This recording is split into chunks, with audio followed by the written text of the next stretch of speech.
Piyush Rathi, if I'm not wrong, Johnson, Chief Business Officer at Advanced Enzymes. Good having you, Mr. Rathi. Thanks so much for joining in.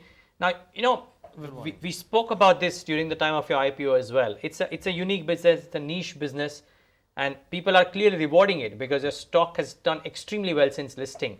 Investor expectations are very high. What do you think? How do you think the quarter gone by has been? What do you think is in store for the rest of the year in terms of volume growth, revenue growth? Basically, we are on track. Of course, we'll come back with the numbers once we're ready and once we're ready to declare the numbers.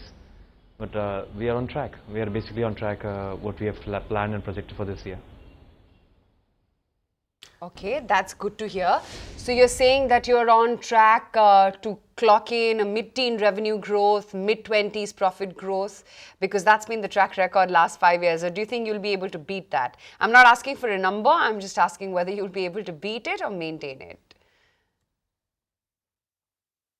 I think we'll be able to maintain these numbers. Yeah. Okay, great. The Indian enzyme market, which currently is at about almost $105 million, is a fraction of the global picture, but growth here is expected to be higher, around 10%. About 36% of your own revenue comes from the domestic market, and you're the second biggest player here with an 18% market share. How are you making the most of this and advantageous position right now? Yeah, we're basically trying to create new markets. There are some new applications that we're working on. So those are the areas in which we are focusing. The markets where we are already dominant, where we have a dominant presence, we continue to leverage our strength. And at the same time, we are focusing on creating new applications for enzymes, newer uses, newer ways in which we can add value to our clients in different industries. Of your business in last 5 years, our focus is on newer applications. Yeah. Okay, now how much of your business in last 2 or 3 years has come because of new innovation, and how much of your existing business is coming from your good bread and butter products? So out of the new revenue growth, almost 70%, 60-70% would have come from newer applications in the last couple of years. Slightly technical, but when you say newer applications, where are you inventing, where are you innovating, and are you chasing new clients, or existing clients are ready to outsource more with you? Both kind of cases come up, but we are talking about, for example, newer applications in nutraceuticals. Right now, enzymes are being used for dairy tolerance, for gluten tolerance, for obesity management, for immunity management. So there are multiple new areas which are opening up. On the processing side, we are also focusing on extraction of various oils from different oil sources, oil seeds. So those are newer areas where traditionally enzymes have not been used, and they continue to follow traditional processes. So that's where we see newer areas opening up for business coming into FY17, mostly into FY18. How much of your business is from IP related products? I mean, these are proprietary in nature, they only belong to you, and nobody can challenge them. See, as such, everything belongs to IP, because every solution that we create is customized to that particular industry, to that particular customer, and so there is an intellectual property involved here.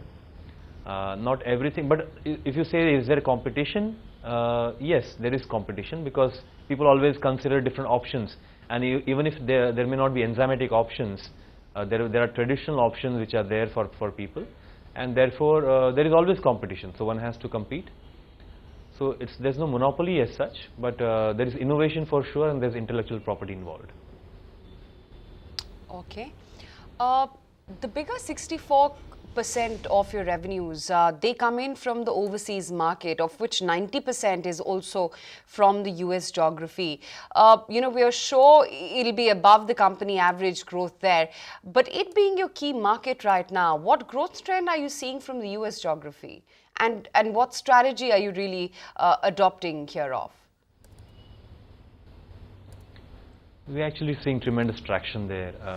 Last year we've had very healthy growth, 30% plus, and we see that traction continuing in this year as well for the US market. The nutraceutical market has done really well for us in the US. Yes, it has. Okay, a couple of questions, actually a two-part question, so to say. First is that, with the kind of move that you had, I think the street would probably be working with what, revenue CAGR of 25%, maybe a EBITDA or profit CAGR of 35% for the next 2 or 3 years.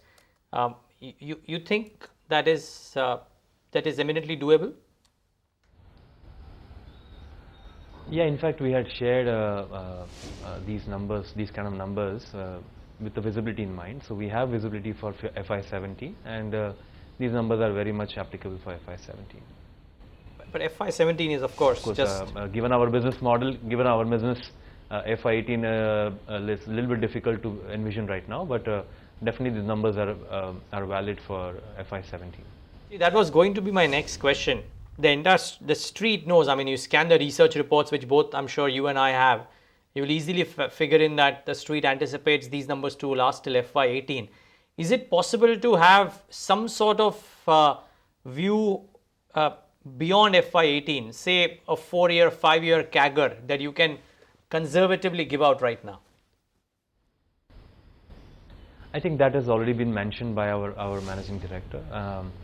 Basically the same numbers that we talked about right now that you shared with us.